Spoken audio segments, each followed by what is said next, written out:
Assalamualaikum warahmatullahi wabarakatuh. Selamat datang di podcast Jejak Horor, channelnya cerita horor. Perkenalkan, gue adalah Sandal Usang sebagai narator pada podcast ini. Pada podcast yang pertama ini, saya akan menceritakan pengalaman pribadi teman saya ketika menginap di sebuah hotel. Ketika mendengar kata hotel, pasti terlintas di pikiran kita ialah sebuah lorong panjang dan deretan kamar-kamar yang kosong. Percaya tidak percaya, bahwasanya hal tersebut memang ada, karena dunia ini memiliki dua alam yang berbeda, alam nyata dan alam gaib. Kisah horor biasanya diawali dengan munculnya perasaan tidak enak, seperti yang dialami teman saya ini. Entah kenapa, perasaan dia sudah terasa beda ketika sudah melangkahkan kaki masuk ke dalam lobi. Dia berpikir bahwa kondisi badan dia sangat lelah. Setelah mendapatkan kunci kamar, saya pun bergegas menuju kamar untuk pergi istirahat. Tapi tetap saja saya masih merasa tidak enak badan. Saya mencoba merebahkan badan sejenak di kasur dan kemudian berniat untuk membersihkan badan. Hari pun mulai gelap. Saya memutuskan untuk mandi, berharap semua rasa capek yang saya rasakan akan hilang. Setelah saya selesai mandi, saya pun keluar dan merasa terkejut lantaran saya melihat semua gorden dan jendela terbuka, sehingga angin pun dengan bebas masuk ke dalam kamar. Karena sudah maghrib, saya pun bergegas menutupnya. Ketika suara sedang hening, jedar, saya pun terkaget ketika mendengar pintu kamar mandi tertutup dengan keras. Kali ini, bulu kuduk saya benar-benar berdiri. Saya menatap ke arah kamar mandi sebelum membuka kunci kamar dan keluar. Kemudian saya menceritakan kepada teman saya tentang kejadian yang baru saja saya alami dan menanyakan kepadanya apakah dia yang membuka semua jendela dan gorden kamar. Tapi teman saya hanya menjawab bahwa dia baru saja datang ke hotel dan belum masuk ke dalam kamar. Mengetahui kejadian tersebut membuat saya malas untuk menghiraukan keadaan sekitar saat bermalam di hotel. Terlebih bila kondisi badan sudah lelah, hal yang saya pikirkan adalah tidur. Tapi naasnya malam itu saya tidak bisa tertidur. Berbagai hal yang saya lakukan, mulai dari chat sama teman, mendengarkan musik, hingga membaca buku. Biasanya mata saya akan cepat capek apabila melakukan aktivitas seperti itu. Tidak terasa, ketika saya melirik jam pada layar smartphone, sudah menunjukkan jam 12 malam. Ketika mata sudah mulai terasa berat, saya meletakkan buku yang saya baca dan mencoba untuk memejamkan mata.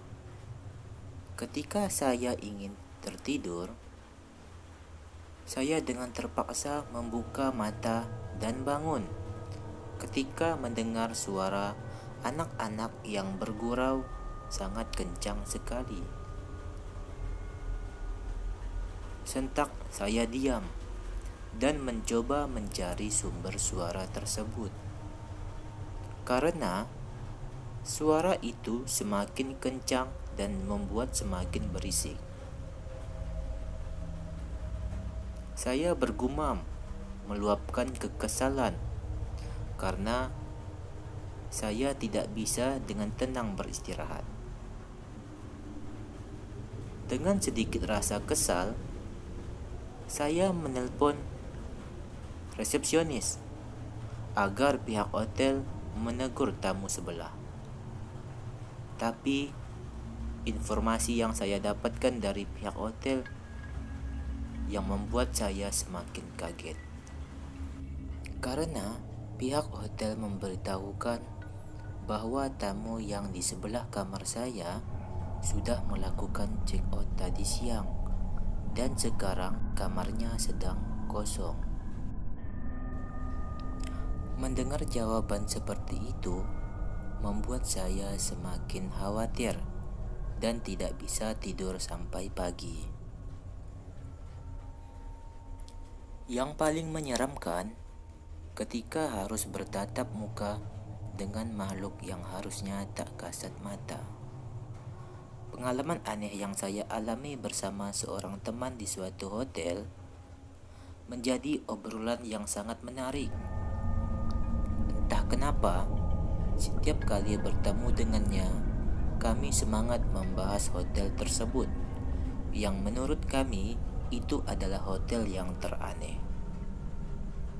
Saat itu, saya dan teman saya tidak ikut peserta lainnya untuk mengikuti event penutupan. Kami sudah capek dan saya sendiri menderita radang tenggorokan. Dari sore, kami hanya melakukan kegiatan di kamar.